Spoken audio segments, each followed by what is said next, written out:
আসসালামু আলাইকুম স্যার। ওয়ালাইকুম আসসালাম। কি অবস্থা আজিবার সাহেব? 1 বছর হয়ে গেল, কোনো কিস্তি দিচ্ছে না, কারণটা কি? স্যার আমাকে আর কয়টা দিন সময় দেন, আমি আপনার সব টাকাই পরিশোধ করে দেব। আরামে চুপ থাকেন। এভাবে 1 বছর কেটে গেল, আপনার কই কিস্তি?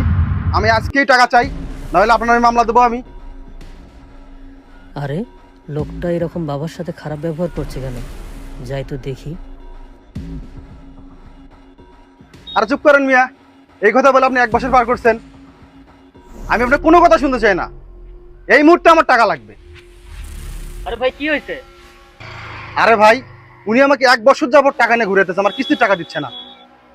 আচ্ছা ভাই ঠিক আছে, আপনি এত উত্তেজিত হবেন না।